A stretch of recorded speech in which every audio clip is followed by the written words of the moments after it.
Welcome to the Line Opinion Panel, where we'll pick up on that discussion about the Postal Service and absentee balloting.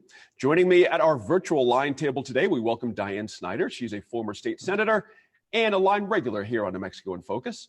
Another line regular and UNM Law School professor, Serge Martinez, is with us. And we welcome back Ed Perea. He's a lawyer and public safety analyst. Now, Diane, let me start with you. Is there a difference to you between mail-in voting, like the president talks about, and absentee voting? Is there a difference? Yes, for you? yes, Okay. absolutely. Because mail-in voting, it's actually mail-in balloting. And what it does is you send a ballot directly to the name you have. In New Mexico, when you request an absentee ballot, or if they mail suggesting you should, or you have the option to apply for absentee balloting, you have to complete an application. So they know you're a person who's asking for a ballot. And I have to tell you, and I know they say this doesn't happen, but it sure as heck does. When I ran for office, there were so many times for the same address, there might be 6 or 8 names on that address. Now, I know the county clerk and I know the Secretary of State and the parties, both parties have worked really hard in the recent years to try to update those lists, but it still happens. I checked with a couple candidates this year and it's still happening. It happened during the primary. So if you send a ballot directly to that location for all 6 people, there's nothing that will stop the person who lives there from completing those ballots. And there's no record. Let me ask you a question. You remember how Diane Duran tried to deal with this during her time? Was that an ill-fated attempt, ill-conceived? You know, kind of cleaning up the roles as you're describing. Well, you have to purge the roles at some point. And it's so scary to people about being purged.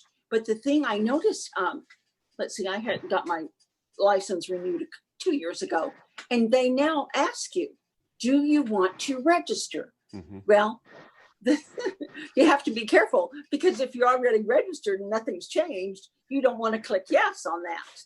But if you've had changes, it's a real easy way to update your information.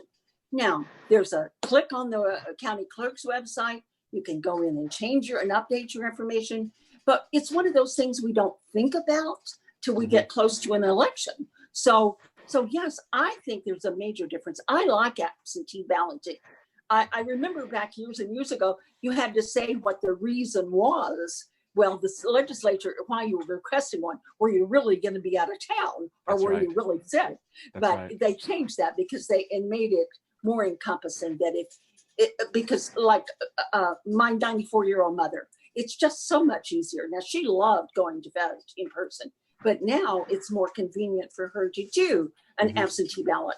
So I like that we have absentee ballot in New Mexico, but just mail-in balloting is scary. Let me get Serge in here real quick on this, on Senator, as well. The idea, Serge, that the Postmaster General has said, look, you know, we're just going to stop doing this, but there's still not a lot of clarity if they're going to restore what has already happened. Are you comfortable with what you just heard from Maggie Toulouse-Oliver about our situation here in New Mexico, and that we're ready to go given what the Postmaster General has been doing lately? I mean, I'm never sanguine about things working the way that we want them to work and everything going right, and at the most stressful of times. Right. I mean, I am concerned, right? The Postmaster General has said, okay, we'll stop dismantling things, but has not committed to sort of keeping things, you know, restoring things to whatever level of service that our, you know, the Secretary of State here and other states has been depending on. Now, you know, if the Secretary of State tells me that she's comfortable with the current situation, she certainly knows better than I do. But the upheaval and the uncertainty and the sort of the instability of the situation certainly does not make me feel comfortable. Mm-hmm. Well, we got that Ed Perea, we got that letter, we meaning New Mexico, the letter in July saying New Mexico was not one of the states that was going to be impacted by this. But as these things sort of go day to day. You never know. But I'm curious your opinion about what's been going on across the country when you see these things about machines being removed, and now we get all these pictures of mailboxes being removed. I mean, I saw one on Facebook yesterday about that corner right by the federal building on Central by Fifth, and there used to be 3 mailboxes there. Now there's 1. Are we overblowing something here, or is this something we should be rightfully concerned about what's happening here? Well, Gene, and you're correct on both. We may, in some cases, be overblowing this just because of all the dialogue and press we've been getting. But on the other hand, we want to make sure that we're aware and alert as to what might be taking place and any changes. I've actually reached out to some postal carriers and asked them directly, do you see changes in your day-to-day operation? What are you doing differently? And time again, I'm hearing it's business as usual. If we need to work overtime, we're working overtime. The mail is going out and being delivered consistent with the way that it's always been delivered.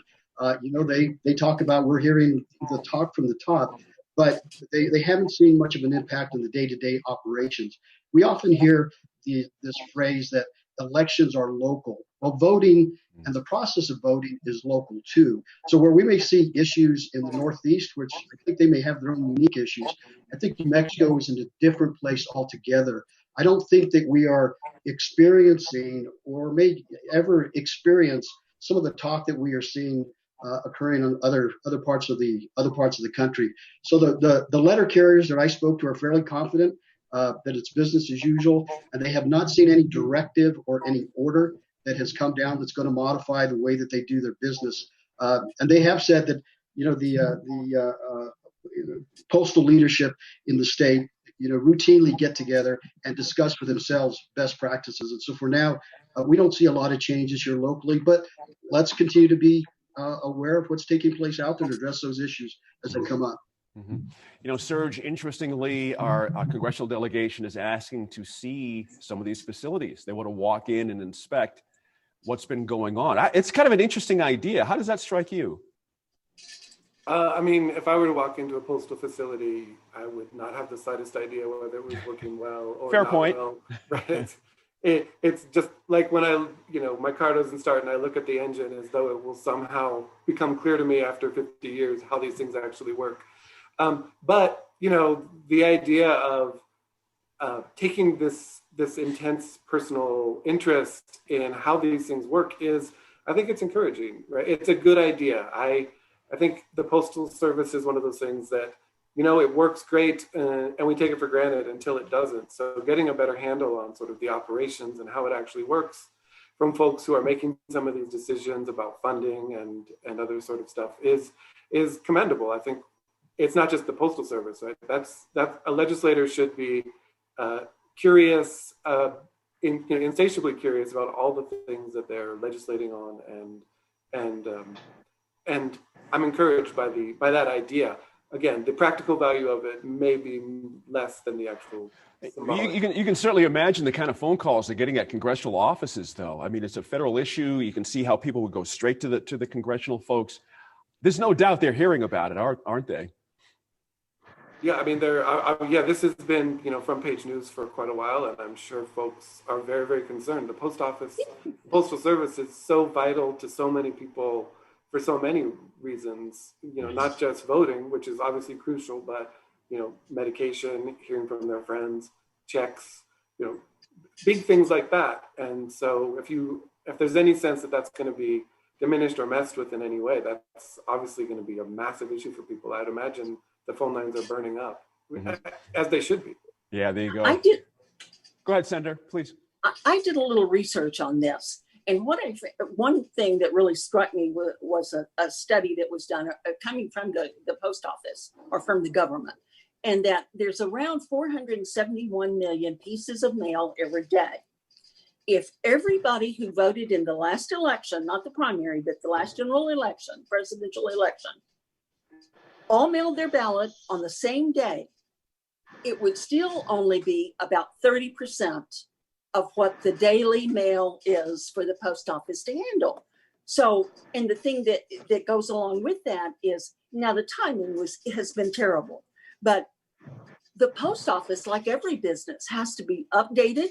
I remember not too far from me, there used to be two mailboxes, two blue boxes.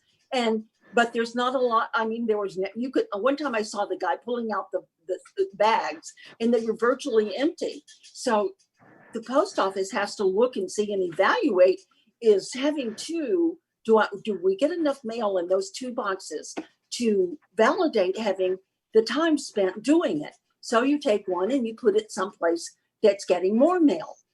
One of the things also this study said was the change in the kinds of mail being mailed. So many of the flyers that we used to get in the mail are online. You get a notice. I know Walgreens now. I got a notice. I have to see my weekly flyer on the internet. So there's more packaging, which is good. You can see that happening. Well, that would cover your medical supplies, things like that. So I think the post office is doing the best they can. Do they need some more money to help them get through the pandemic like everybody does? Yes. But I think that they are doing what's needed, updating things as they need to, and making adjustments.